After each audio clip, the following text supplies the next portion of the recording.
Thank you, Amikra Ramaguribong. We will start this program short. राजधानी दिल्ली के जंतर मंतर पर अरुणाचल प्रदेश के चकमा और हंजोक के दो समुदायों द्वारा सांकेतिक धरना प्रदर्शन किया गया।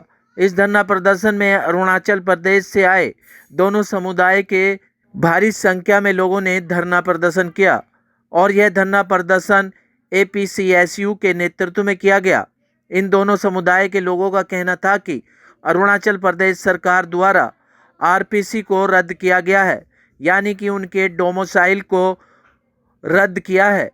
उसके लिए केंद्र सरकार से मदद मांगने और RPC को पुनः चालू करने के लिए केंद्र सरकार से गुहार लगाने आए हैं। APCSU के लोगों का कहना था कि अरुणाचल प्रदेश की सरकार ने उनके निवास प्रमाण पत्र को रद्द कर दिया है, जिसके चलते उनकी आने वाली पीढ़ी पर इसका गहरा प्रभाव पड़ेगा और उनके बच्चों का भविष्य बर्बाद हो रहा है।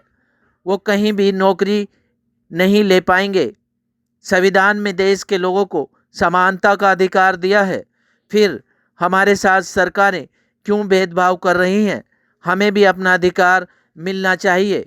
क्या कुछ कहना था इन लोगों का, देखिए हमारी इस रिपोर्ट में। आपको ज्ञात होगा एक छोटी सी बिल्कुल बहुत कम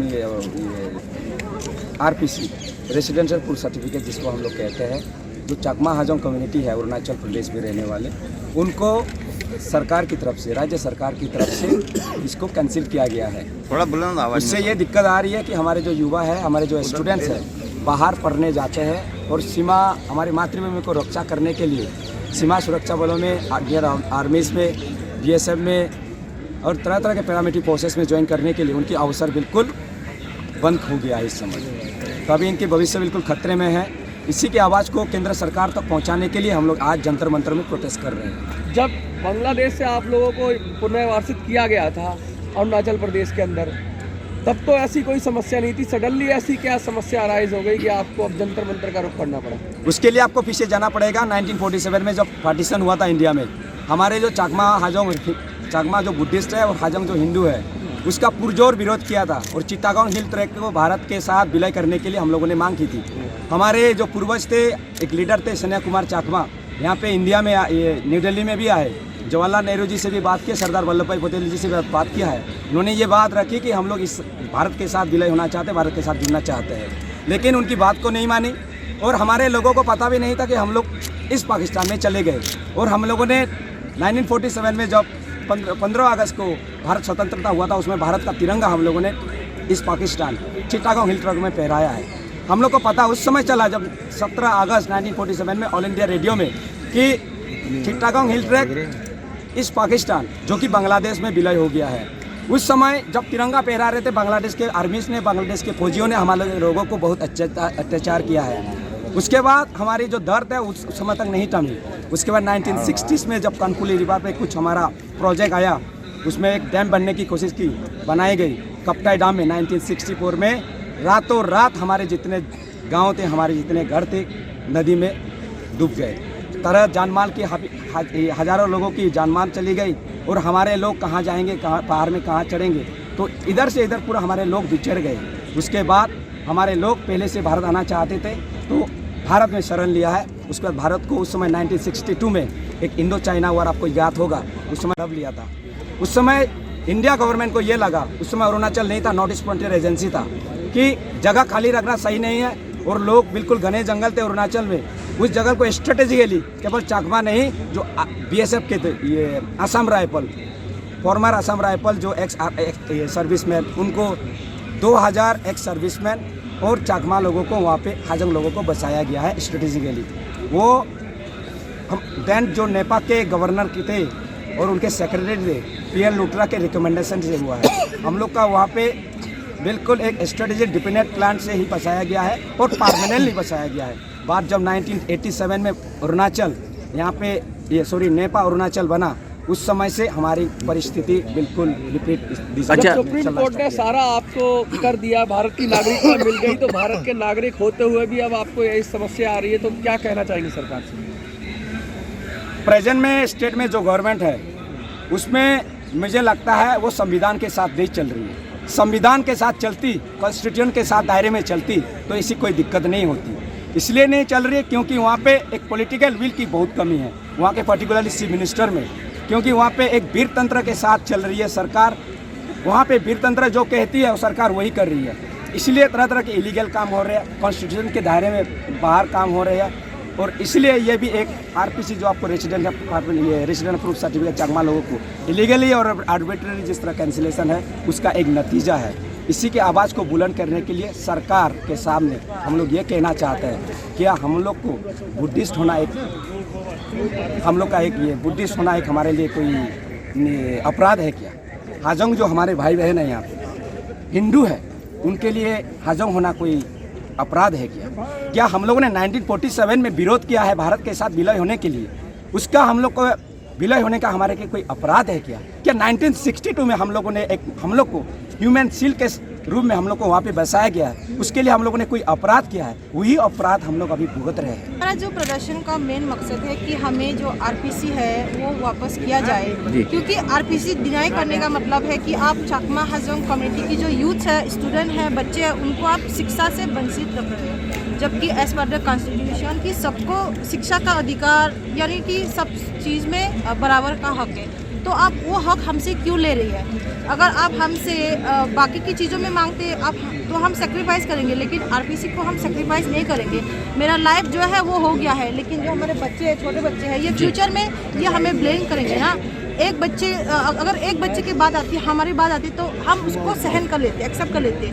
लेकिन जहाँ पे अभी जो बच्चे अभी जन्मे ही नहीं है, जो अभी फ्यूचर देखा ही नहीं है, उनका तो अंधकार हो जाएगा ना भविष्य। केंद्र सरकार से दिल्ली के जंतर मंतर से क्या मांग कर रही हैं आप? इस पर हम दिल्ली में जंतर मंतर में आने का मेन मकसद है कि इस पर केंद्र सरकार को भी सोचना चाहिए, क्योंकि अगर हम इस देश में रहते तो उनको भी हमारे बारे में सोचना चाहिए। राज्य सरकार कुछ नहीं करे तो इसमें केंद्र सरकार से भी हम रिक्वेस्ट आग्रह करते हैं कि वो इस पर ध्यान दे और हम बच्चों को अंधकार से निकाले, हमें भी रोशनी दे, हमें भी उड़ने का हक है। जो इतने युवा है, स्पेशली जो यूथ है, आप जानते हैं कि जो हम लोग थोड़ा बैकवर्ड जगह से आते हैं, 10-15 साल में शादी की बात हो जाते हैं गाँव में। इसी बहाने अगर आप हमारे बच्चों को आरपीसी कैंसिल करेंगे तो वो 12 के बाद तो गांव में रहेंगे ना, उनकी शादी हो जाएगी। प्रधानमंत्री तो कहते हैं कि हम नॉर्थ ईस्ट के विकास के लिए विकास कर रही है, लेकिन वो बड़े बड़े मुद्दे पे कर रहे हैं ना, डेवलपमेंट रोड बना रहे हैं ना, लेकिन छोटे मोटे इशू है, ये हमारे छोटे इशू नहीं है ना। इसमें हम कितने 60-70 हज़ार लोगों का जीवन तो अंधकार हो गया ना।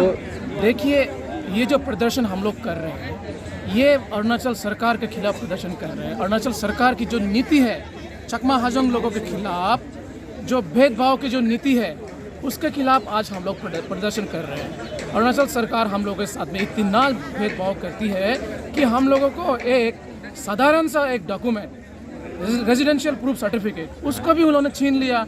इससे पहले हमारे पास जितने भी अधिकार थे, सारे अधिकार छीन लिए, और आज हमारे फ्यूचर को, हमारे भविष्य को ख़त्म करने के लिए आज जो है आरपीसी छीन लिया। इसलिए हम लोगों को 2500 किलोमीटर दूर आके आज जंतर मंतर में दिल्ली में प्रोटेस्ट करने के लिए हम लोग मजबूर हो किया है उन लोगों ने। यदि राज्य सरकार आपकी वहाँ की और केंद्र सरकार आपकी इस बात को नहीं मानती है तो आगे क्या रणनीति रहेगी, क्या कदम वो रहेंगे आगे? देखिए, हम लोग तो गणतंत्र में विश्वास करने वाले लोग हैं। हम लोग जो गणतंत्र प्रक्रिया में जो भी हमारे पास ऑप्शंस है, हम वो सब ऑप्शंस करेंगे। हम लोग कैंपेन करेंगे, हम लोग कोर्ट भी जाएंगे इसके खिलाफ, लेकिन हम लोग जब तक न्याय नहीं मिलता है, जब तक हम लोगों के साथ में ये भेदभाव खत्म नहीं होती है, हम लोग लगे रहेंगे। केंद्र सरकार से हमारे माध्यम से क्या अपील करना चाहेंगे, क्या कहना चाहेंगे कि वो समानता का अधिकार जब सबको दिया गया है तो आपको क्यों नहीं? मैं केंद्र सरकार को ये अपील करना चाहता हूँ, हम लोगों को, चकमा हाजोंग लोगों को अरुणाचल में केंद्र सरकार ने 57 साल पहले वहाँ में बसाया, लेकिन हम लोगों को एक भारतीय नागरिक के जो अधिकार हैं, जो एक नागरिक होने के नाते जो हम लोगों को जीने के लिए चाहिए वो नहीं देती है। ये एक सौतेला जो व्यवहार कर रही है सरकार हम लोगों के साथ में, ये बंद किया जाए। हम सबको जो अधिकार है वो सब हम लोगों को दिया जाए। वैद्य बाबूराम वर्मा, 15 सालों का इलाज का भरोसा। हमारे यहाँ आयुर्वेदिक औषधियों के द्वारा सभी बीमारियों का सुविधाजनक इलाज किया जाता है, जैसे खांसी, सांस, दमा, बुखार, टाइफाइड, मलेरिया, पीलिया, बवासीर, शुगर, हेपेटाइटिस, खूनी बवासीर, पिरमे, श्वपनदोष, लघु शंका आदि का इलाज आयुर्वेदिक पद्धति द्वारा किया जाता है। इसके अलावा सभी बीमारियों की जांच भी तसल्ली बख्श की जाती है, जैसे अल्ट्रासाउंड, एक्सरे, ईसीजी, रक्त, मलमूत्र, वीर्य की जांच इत्यादि। हमारे यहाँ दिल्ली सरकार द्वारा टीकाकरण, टीबी का इलाज व जांच मुफ्त की जाती है।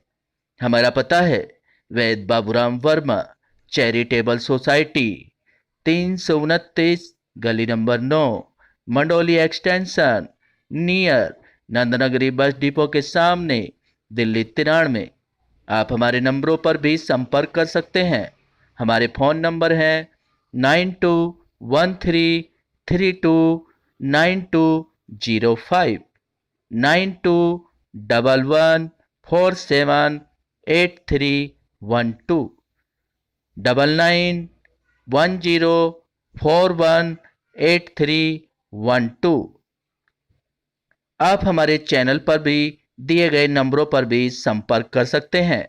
हमारा फ़ोन नंबर है 8506973234।